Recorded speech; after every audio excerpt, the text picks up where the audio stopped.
Hello, this is Mr. Hendrickson. On to day 2, so we will be doing for Algebra 1, Volume 2. This lesson will be 9-2, graphing quadratic functions from factored form.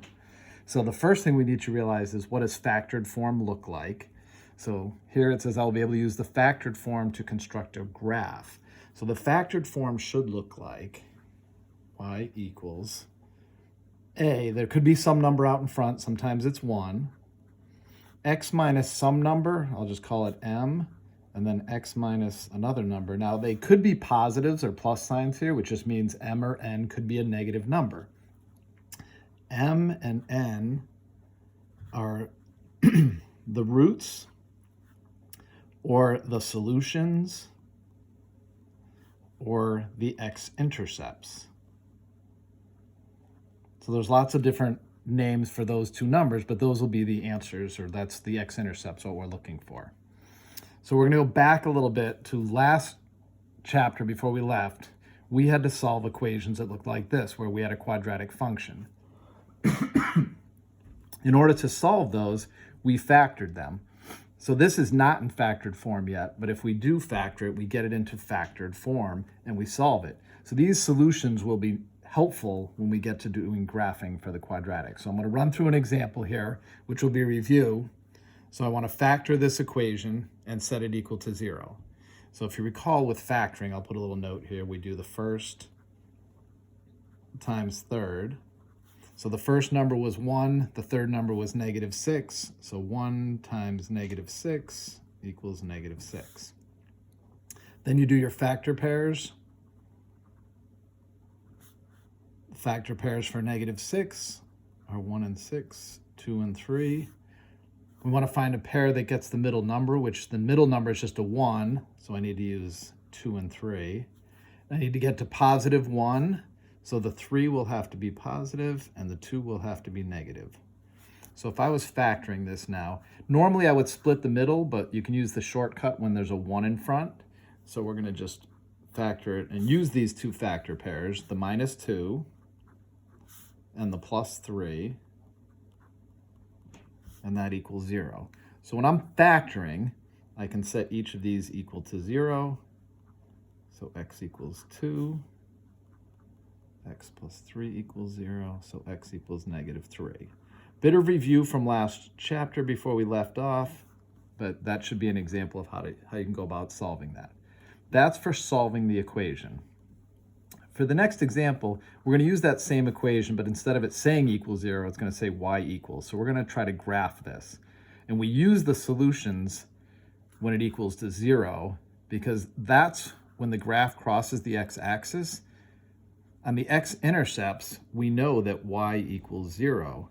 So if this y was a 0, since we just solved it, we know, so given this quadratic equation, can you find the points where the graph crosses the x-axis? Those will be the x-intercepts, and those are going to be, so I can write that, the x-intercepts are x equals 2 and x equals -3. So I know on this equation, to graph it, I can get the two intercepts. That also kind of helps it if it was factored. I could think of this equation as being the x minus 2 and the x plus 3, which again, once I look at some that are in factored forms, those will be the two x-intercepts by setting each piece equal to 0. There's some more questions. I'm going to go down to the graph. When I find the x-intercepts, to me, I like to label them on the graph. So at x equals 2 and x equals -3, on the x-line, those are the two x-intercepts. So I like to put those on the graph when I'm doing that. The next part says graphing quadratic equations involves symmetry. These are going to be parabolas. How can we use that information to find the vertex for the graph? Well, to find the vertex, I usually find the axis of symmetry first. So the axis of symmetry is going to be in the middle of these 2 points. So you have to find the center, or what's in the middle of those 2 points. You can use the graph to find the middle, or you can do the average. So if you do the average of these 2 points, this example is kind of good because it's a little tricky. We end up with a fraction. So 2 plus negative 3 divided by 2, which is negative 1 over 2. So negative 1/2, I write that as an equation. Some of you didn't do that on the assignment yesterday, but that's okay. Write it as an equation. X equals negative 1/2 is the axis of symmetry. So I want to go back. Now I like to put this on the graph as well. So at negative 1/2 is this point here. That's the axis of symmetry. So it's not a bad idea to draw that line in there. It is at negative 1/2, which is a little bit tricky because I need to find the vertex. The vertex is an x and a y value. So we now have the x value, but we have to find the y that goes with that. So we need to put that value into the equation itself. So I'm going to write y equals, now, I know what x is. I'm going to plug that in. It just becomes a little tricky with fractions. Some of you may want to use decimals. If you use a decimal, that may work if you have a calculator. Minus 1/2 squared plus the x value, which is still minus 1/2 minus 6. If you do that with a decimal, it may work out easier if you're using a calculator. For me, I'm just going to run through it with fractions. So minus 1/2 times minus 1/2 is positive 1/4. Minus 1/2 minus 6. I'm going to turn those all into the same denominator, so make them all fourths. So it's going to be 1/4 minus 2/4 minus 24/4, which equals negative 25/4, which is negative 6 and 1/4 or 6.25. Again, if you want to use a calculator for that part, that's okay. But that's the y value. So we now have the vertex as minus 1/2 minus 6.25. Which, again, when you go to graph this, it's a little bit funny in the middle. You don't have to be exact, but minus 1, 2, 3, 4, 5, 6. So it's a little bit below that line. You can kind of get the shape of the parabola now, but if we do one more point, it's pretty helpful. If we find the y-intercept, and the y-intercept's a good important point as well, and we know that that's where the x equals 0. So if I plug 0 in for x, in the original equation, or I can put it into the factored equation. It doesn't matter which one you put it into. We find the y-intercept. So y equals, if I go to the original equation, I get 0 squared plus 0 minus 6, which is pretty easy. I get y equals negative 6. So I can put that point on the graph as well, which shows that it's a little bit above the vertex, which kind of shows the direction of this part of the graph. So I'm going to go ahead and graph that. For the next part, it talks about the symmetry, so I can actually get an extra point on this graph, knowing that if I have the vertex, if I go 1/2 to the right, it goes up to the point negative 6. So if I go to the left, it does the exact same thing. If I go to the left 1/2, so I can get one extra point on this graph. A lot of times it's good to have 5 points for a parabola. So it says, can you determine the coordinates of any other points? Well, if I move 1/2 to the left, the x-coordinate becomes negative 1, and the y-coordinate was negative 6. So I can get one extra point, which helps.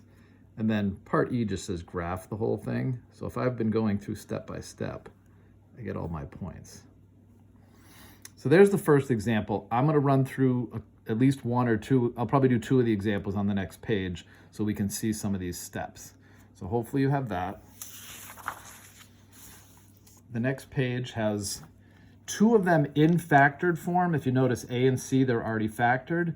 B and D are not. I'll show one example where it's already factored, and then I'll probably do the one that's a little more difficult that needs to be factored as well. So just so you want to follow along on this. So for example A, we have, before I even do that, it says graph and identify the key features. The key features that I'm looking for, and I'm going to write at the top of the paper that you probably should have there. We want the x-intercepts. Those are the solutions. We want the axis of symmetry. We want the y-intercept.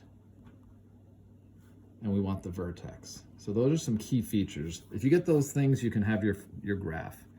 And when it's in factored form, that's usually the order that I do them in, but you can kind of go out of order if you need to. But in factored form, the x-intercepts are where I set this equal to 0.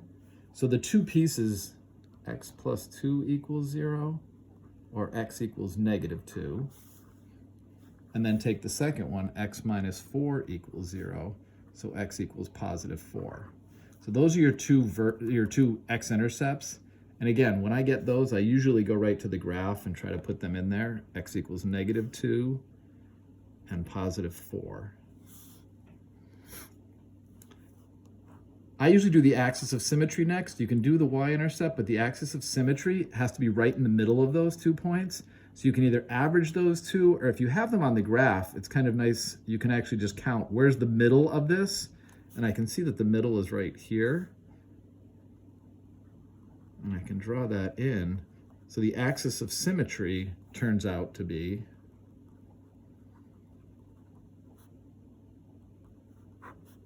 x equals 1. And again, it's good to write that as an equation, so you get x equals 1. That's the middle. Now, if I find the y-intercept, I can find a couple of points, and then I'm also going to find the vertex. So it doesn't really matter which one we do next. The y-intercept I kind of like, because I know at the y-intercept, the x value has to be equal to 0. So I can just put that into the equation and say y equals 0 plus 2 times 0 minus 4, or 2 times negative 4, which is negative 8. And again, it has y equals, so it's not a bad idea to write it as y equals negative 8 as the y-intercept. And again, on the graph, 1, 2, 3, 4, 5, 6, 7, 8, and I can put that point there. Now that's not the vertex, so be careful. Some people want to draw the parabola based on that. I want to get over to the axis of symmetry, so I want to find the vertex. So if I do the vertex next, I know the x value from the axis of symmetry. So x equals 1. I just need to find the y value that goes with that. So I'm going to plug that into my equation. I get 1 plus 2 and 1 minus 4, or 3 times negative 3. So the y is negative 9. The vertex should be written as a point. So the x is 1, y is negative 9. I'm going to put that point on the graph, which was one spot below there. So at this point now I have the left side of my parabola. You have the right side. It's not a bad idea at this point to put the one extra point based on symmetry. If I went 1 left and up 1, I can go 1 right and up 1. So that would give me an extra point there if I want to label that point as it's over 2 down 8. So I get my full parabola. So there's an example where it was already factored, all the key points, the key features of the graph. You want to make sure you find all those key features, or those 4 things. That enables you to draw your full parabola. Example B, you're going to have to factor it. So hopefully you remember how to do some factoring. I'm going to leave that up to you.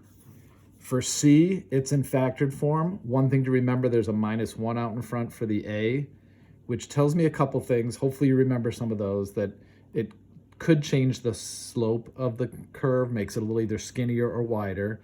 It also, the minus sign makes it flip upside down, so hopefully you remember that that ends up upside down, which you should see as you go through your 4 key features of the graph. D is a little more difficult. It needs to be factored, and it's got a GCF, so I was going to run through this problem. The other thing about this one, we need to scale the graph a little bit because the numbers are a little bit bigger. So I'm going to go through this a little bit quicker. I'm going to start by taking out the GCF. It can take out a -6. This is going to change this to a -6 because I took out a negative, and it's going to change this to a +5 because I took out a negative as well. So be a little careful on your factoring. The factoring on this one, again, if you remember first times third, you get a +5. The only factor pair for that is 1 and 5. And in order to get to -6, these need to both be negatives. So I'm going to get y equals -6, x minus 1, and x minus 5. So there's my factored form. And I should be able to follow the same rules from up there. But again, because these numbers are kind of big, I'm going to show you the rest of it. So for the x-intercepts, I set each of these equal to 0. So x minus 1 equals 0. So x equals +1. and x equals 5. So again, I like to put those on my graph. The x-axis I can leave counting by 1. The y-axis I'm going to have to count by 2's here, so it's going to be a little bit bigger. It goes off the graph a little bit. So my axis of symmetry is right in the middle of those 2 points. So you can add them up, divide by 2, or you can just look and see the middle, which is going to be right there. And you can see that that value is x equals 3, which is directly in between 1 and 5. Now, in order to find the y-intercept, I'm going to go down below here, the y-intercept. Or again, remember, I make x equal to 0, so I'm going to use the factored form, -6. If x is 0, I get 0 minus 1 and 0 minus 5, which means -6 times -1 times -5, which is -30. So if you count by 2's on this, instead of counting by 1's, on the y-axis, it's one spot below that, but that's going to be counting by 2's. Otherwise, it goes way below, so I'm going to go a little bit below it. I'm changing the scale. And then for the vertex, again, for the vertex, I already know the x value based on the axis of symmetry. The x is 3, so I'm going to plug that into my equation. -6 times 3 minus 1, 3 minus 5, which is -6 times 2 times -2, or positive 24. And again, if I'm counting by 2's, and I go up, now this is going to be on the axis of symmetry for the 24, sorry. I believe it's right there. So now this point, again, I could find another point on the other side. This goes over 3 spots. If I go over 3 more spots, I know I'm going to have that point, and I can draw my parabola this way. Again, if you notice, this one goes upside down. It's opening up to the bottom, which, because I had a -6 as my coefficient out in front. So that's how you do. You have 2 more to try, problems B and C for your assignment. Fill in the A and D as well, just so I can see when you do your paper, and good luck. Thank you.